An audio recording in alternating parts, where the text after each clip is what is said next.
¿Qué tal están todos? Hoy vamos en modo investigación y vamos a vitorear lo bueno que ha hecho este gobierno y vamos a desnudar la corrupción de los anteriores. Pero antes que diga, ya lo pasado, Nel, señores. ¿Ustedes creen que los de antes se robaron el dinero y ya todo está saldado? Por supuesto que no. Y aquí les voy a contar, o posiblemente refrescar, lo que hicieron los héroes de los gorgojos. Yo soy Emil Klein y empezamos con la buena noticia. El Salvador paga deuda de $800 millones. El presidente Nayib Bukele anunció el lunes que El Salvador realizó el pago de $800 millones a los acreedores de los bonos de la deuda soberana, cuyo plazo vencía el 24 de enero y que fue adquirida en gobiernos anteriores. Acabamos de pagar en su totalidad $800 millones más intereses, dijo Bukele en su cuenta oficial de Twitter. El Salvador adeudaba $800 millones de eurobonos que vencerían el martes, así como otros $800 millones para 2025. El ministro de Hacienda, Alejandro Zelaya, confirmó el pago y reiteró que El Salvador cumple sus obligaciones de deuda. Explicó que de los $800 millones se pagaron $196 millones en las operaciones de recompra de deuda que se hicieron en el último trimestre del 2022. La deuda de $800 millones que vencía el martes se adquirió durante el gobierno del entonces presidente Francisco Flores, 1999 al 2004. La otra deuda, con plazo del 2025, se adquirió durante la presidencia del izquierdista Mauricio Funes, del 2009 al 2014. Al anunciar el pago de la deuda, Bukele reprendió a quienes dijeron que El Salvador no podría cumplir con el pago de la deuda. Nayib Bukele dice en un tuit: el año pasado, casi todos los medios de comunicación internacionales heredados dijeron que, debido a nuestras apuestas de Bitcoin, El Salvador iba a dejar de pagar su deuda en enero 2023, ya que teníamos un bono de $800 millones con vencimiento hoy, dijo el mandatario. Zelaya remarcó que, para mala suerte de la campaña de desinformación de algunos medios nacionales e internacionales, anunciamos que este día hemos completado el pago de bono 2023 por $800 millones más intereses. El Salvador ha sido objeto de críticas de organismos financieros internacionales luego de adoptar el Bitcoin como moneda de curso legal y de que hiciera una inversión en la criptomoneda por más de $106 millones de los fondos públicos.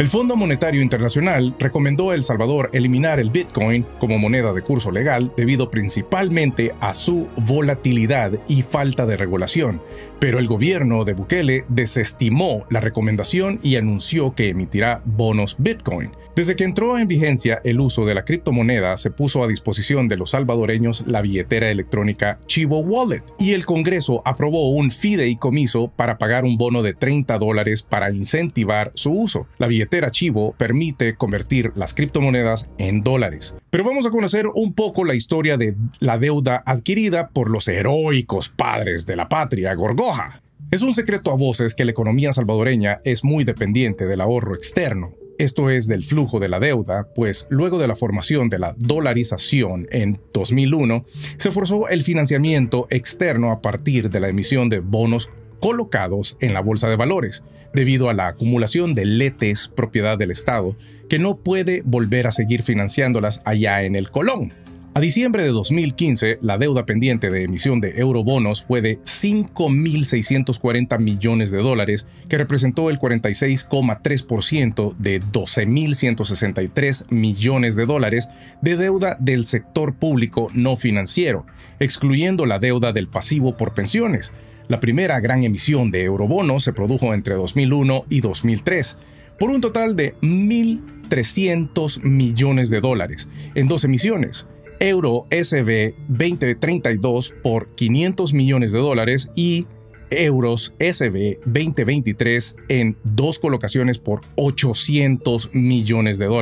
Dado que el monto total del bono es pagadero al vencimiento, los pagos semestrales realizados a los tenedores de eurobonos se dedican por completo a los intereses. La amortización final de los bonos, teniendo en cuenta el importe, se ha cubierto en general con la emisión de nuevos bonos. Así, cuando finalizó la emisión de bonos en 2011 por $653,5 millones, se realizó una nueva emisión por el mismo monto con vencimiento 2041. De esta forma se extiende la trampa de la deuda partiendo de los mercados financieros y emitiendo eurobonos. El financiamiento a través de la emisión de eurobonos conlleva un aumento constante en el número de emisiones. Si entre 2001 y 2003 fue de 1.300 millones de dólares, mientras que entre 2004 y 2009 el total de emisiones fue de 2.086,5 millones y entre 2009 y 2014 fue de 2.253,5 millones de dólares. Los intereses y comisiones pagados por los eurobonos fueron de 2,33 millones de dólares en 1999, 19,88 millones de dólares en 2000 y 19,39 millones en 2001, disparándose desde 2002 con pagos de 105,4 millones de dólares. Los eurobonos, como ya se mencionó, son una salida fácil de financiamiento en el corto plazo porque inyectan buenas cantidades de efectivo. Sin embargo, siendo los pagos no amortizables, los bonos a maduración requieren una fuerte salida de efectivo de parte del Estado, que generalmente se cubre con una nueva emisión, sin que este nuevo endeudamiento se traduzca en beneficios a la población, sino que alimenta las esferas financieras rentistas y especulativas nacionales y transnacionales.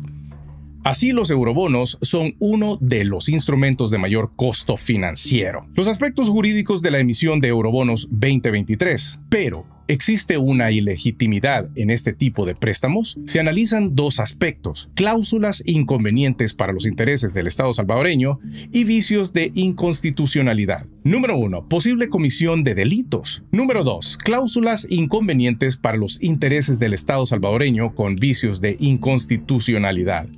El siguiente cuadro muestra algunas cláusulas de los contratos de los eurobonos que van en contra de los intereses del Estado salvadoreño. Ahora, queda demostrado cómo este tipo de financiamiento es un mecanismo perverso de financiamiento donde el gran perdedor es el Estado salvadoreño y por lo tanto el pueblo salvadoreño que paga estas perversidades financieras con los impuestos que representan ya una carga que empobrece a los hogares salvadoreños, sean pobres o de sectores medios de ingreso. De igual forma se realizó un análisis jurídico de dichas emisiones en las cuales se observan algunas irregularidades que van desde vicios de inconstitucionalidad, posible comisión de delitos y algunos inconvenientes que van contra los intereses del Estado salvadoreño. Esto debería obligar a las autoridades de tomar con toda seriedad estas denuncias que se hacen en los medios, que se abra una auditoría de esta deuda. De no hacerlo, terminarían en complicidad con esta herencia que han dejado las administraciones de Arena y el gobierno de Mauricio Funes. De aquí salió la corrupción de la Diego de Holguín. El costo total estimado del proyecto era de 46,4 millones de dólares.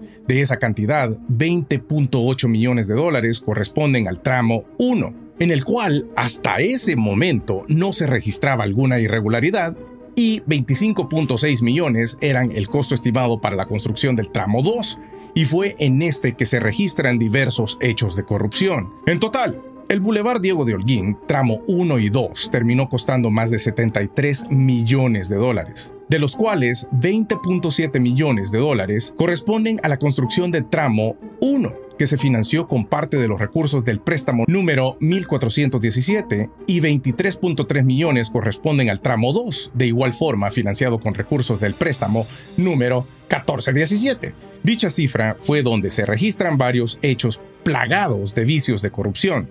Los 29,7 millones restantes que se necesitaban para terminar la obra se financiaron de la siguiente manera: 7,9 millones del préstamo número 1417, 18,3 millones de dólares de nuevo préstamo que no hubiese sido necesario si los recursos se hubieran utilizado de manera transparente, y 3,7 millones de dólares contrapartida del gobierno. Según lo describe el informe presentado por la Secretaría de Asuntos Estratégicos, el costo inicial del proyecto del tramo 2 era de 25,6 millones de dólares y terminó costando 53,1 millones de dólares. Al final, el tramo 2 tuvo un costo de 27,4 millones más de lo que se había presupuestado, producto de todos los hechos de corrupción que se dieron en la ejecución de este proyecto. Cabe mencionar que ambos tramos se licitaron al mismo tiempo y el 19 de diciembre del 2005 se dio la orden del inicio del proyecto. El tramo 1 se finalizó satisfactoriamente, mientras que el tramo 2 fue abandonado con un 52% de avance según el informe del peritaje. Desde su inicio, inicio, el tramo 2 del proyecto estuvo lleno de diversas irregularidades, comenzando desde el proceso de licitación, ya que el diseño incorporado a las bases de licitaciones del proyecto de la Diego de Holguín fue diferente al autorizado originalmente y entregado por las empresas constructoras. También se realizó una modificación del diseño conceptual sin realizar las acciones preventivas a los problemas que generaría la tramitación de permisos. Asimismo, se asignó la adjudicación al asocio Copreca S.A., Linares S.A.D.C.V., sin llenar los requisitos financieros y legales exigidos a las bases de licitación. También se dio un incremento del anticipo de 20% al 30% sin justificación y sin solicitud de los ofertantes.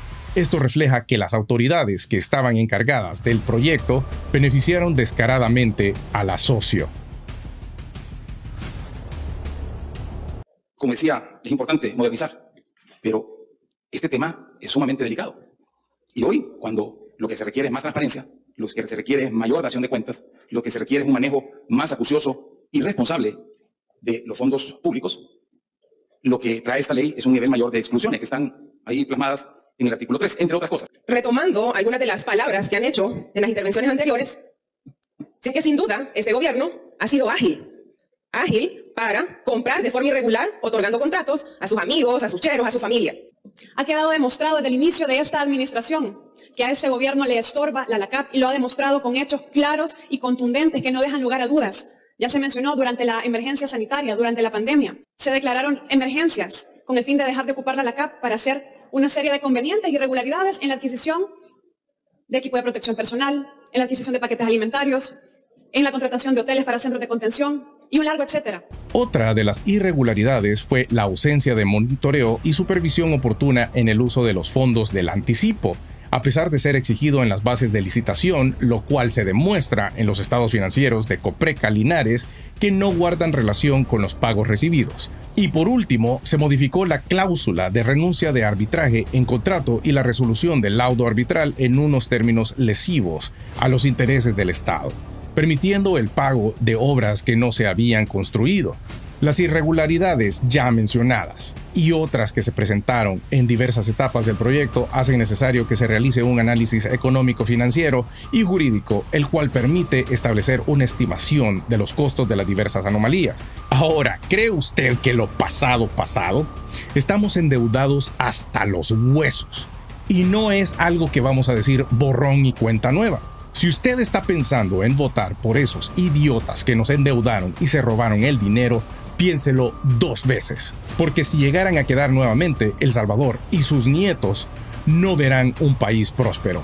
Y todavía sale por tío Cuadra pidiendo explicaciones que de dónde sacó el dinero para pagar la deuda que él y su partido se robaron.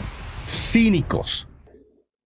Cuando nosotros estamos hablando, ellos están recitando lo que van a decir minutos después.